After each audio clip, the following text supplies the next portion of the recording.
Hi viewers, இன்னைக்கு நம்ம சேனல்ல கிருஷ்ண ஜெயந்தி ஸ்பெஷல் சீரிஸ் தான் பார்க்க போறோம். ரெண்டு வகையான அவல் லட்டு, போஹா லட்டு ரெசிபி எப்படி செய்யறதுன்னு பார்க்கலாம் வாங்க. White poha laddu, red poha laddu.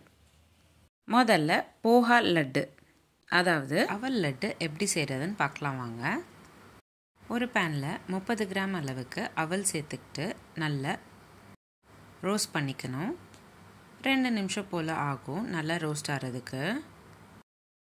அதுக்கப்புறம் ஒரு பிளேட்க்கு மாற்றிக்கிட்டு நல்லா ஆற வச்சுக்கோங்க. அதுக்கப்புறம் மிக்ஸி ஜாரில் சேர்த்துக்கிட்டு நல்லா ஃபைன் பவுடராக அரைச்சிக்கணும். அரைச்ச மாவு சல்லடையில் சேர்த்துக்கிட்டு நல்லா சலிச்சுக்கோங்க. ஏர்டைட் கண்டெய்னரில் ஸ்டோர் பண்ணிக்கிட்டிங்கன்னா தாராளமாக 15 நாள் வரைக்கும் உங்களால் ஸ்டோர் பண்ணிக்க முடியும். ஹெல்தியான ரெசிபி அப்படின்றதுனால கண்டிப்பாக ஒரு வாட்டி ட்ரை பண்ணி பாருங்கள். சின்னவங்கலேருந்து பெரியவங்க வரைக்கும் ரொம்பவே விருப்பப்பட்டு சாப்பிடுவாங்க. இப்போது நம்ம ப்ரிப்பேர் பண்ணி வச்சுருக்கிற போஹா அவல் பவுடர் 30 கிராம் அளவுக்கு ஒரு பவுலில் சேர்த்துக்கோங்க. கூடவே 50 கிராம் அளவுக்கு வெல்லம் சேர்த்துக்கிறேன். நீங்கள் வெல்லம் பதிலாக சர்க்கரை கூட சேர்த்துக்கலாம்.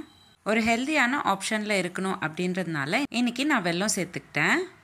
அடுத்ததாக ஒரு ஸ்பூன் அளவுக்கு பாதாம் பவுடர், ஒரு ஸ்பூன் அளவுக்கு கேஷ்யூநட் பவுடர், ஒரு ஸ்பூன் அளவுக்கு வேர்க்கடலை கிரவுண்ட்நட் பவுடர், கூடவே 20 ml நெய், இது எல்லாத்தையும் சேர்த்துக்கிட்டு கையால் நல்லா கலந்து விட்டுக்கோங்க.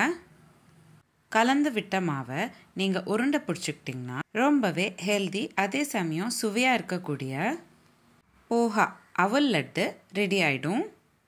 நீங்கள் அவல் பவுடராக ஸ்டோர் பண்ணி வச்சுக்கிட்டிங்கன்னா 15 நாள் வரைக்கும் உங்களால் ஸ்டோர் பண்ணிக்க முடியும்.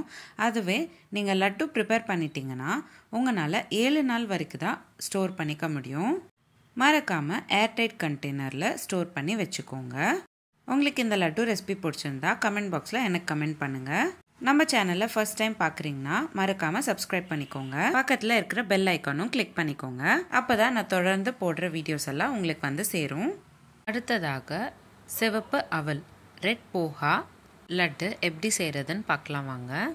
ஒரு பேனில் 30 கிராம் அளவுக்கு சிவப்பு அவல் சேர்த்துக்கிட்டு நல்லா ரோஸ்ட் பண்ணிக்கணும். 2 நிமிஷம் போல் ஆகும் நல்லா ரோஸ்ட் ஆகிறதுக்கு. அதுக்கப்புறம் ஒரு பிளேட்க்கு மாற்றிக்கிட்டு நல்லா ஆற வச்சுக்கணும். அதுக்கப்புறம் மிக்ஸி ஜாரில் சேர்த்துக்கிட்டு நல்லா ஃபைன் பவுடராக அரைச்சிக்கோங்க. அரைச்ச மாவு சல்லடையில் சேர்த்துக்கிட்டு நல்லா சலிச்சுக்கோங்க. ஏர்டைட் கண்டெய்னரில் ஸ்டோர் பண்ணிக்கிட்டிங்கன்னா தாராளமாக 15 நாள் வரைக்கும் உங்களால் ஸ்டோர் பண்ணிக்க முடியும். ஹெல்தியான ரெசிபின்றதுனால கண்டிப்பாக ஒரு வாட்டி ட்ரை பண்ணி பாருங்கள். இப்போது நம்ம ப்ரிப்பேர் பண்ணி வச்சுருக்கிற சிவப்பு அவல் ரெட் போஹா பவுடர் 30 கிராம் அளவுக்கு ஒரு பவுலில் சேர்த்துக்கோங்க. அடுத்ததாக 50 கிராம் அளவுக்கு வெல்லம் சேர்த்துக்கோங்க. உங்களுக்கு தேவைப்பட்டால் நீங்கள் சர்க்கரை கூட சேர்த்துக்கலாம். ஆனால் ஒரு ஹெல்தியான ஆப்ஷனில் பண்ணுறதுனால நான் இன்றைக்கி வெல்லம் சேர்த்துக்கிட்டேன்.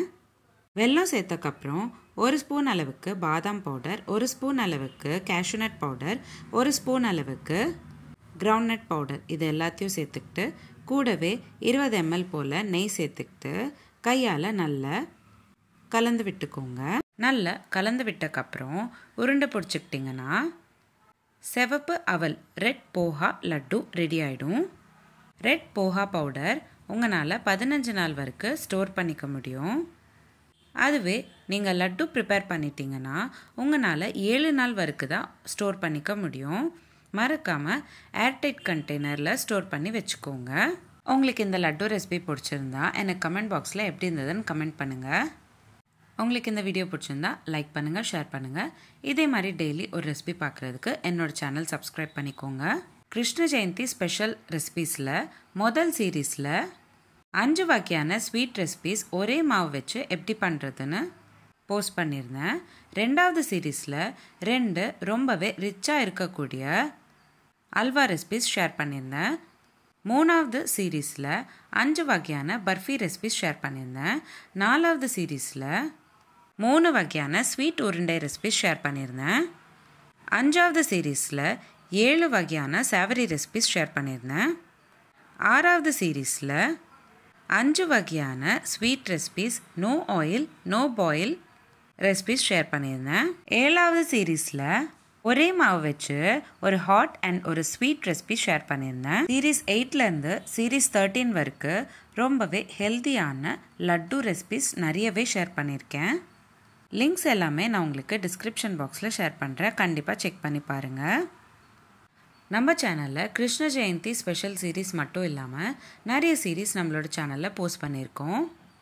Healthy pasta series, healthy breakfast ideas, kids lunch box ideas, கூட்டு சீரீஸ், குழம்பு series, rasam series, chutney series, Andhra பச்சடி சீரீஸ், தயிர் பச்சடி series, perfect for lunch side dish series, சாதம் series, no oil no boil recipes, gluten free recipes, no onion no garlic recipes, healthy starter series, healthy ice cream series, healthy milkshake series, chapati side dish series, sweet series, இந்த மாதிரி நிறைய series நம்மளோட சேனலில் post பண்ணியிருக்கேன். Links எல்லாமே நான் உங்களுக்கு description பாக்ஸில் ஷேர் பண்ணுறேன். கண்டிப்பாக செக் பண்ணி பாருங்கள். இந்த வீடியோ எப்படி இருந்ததுன்னு எனக்கு கமெண்ட் பாக்ஸில் கமெண்ட் பண்ணுங்கள்.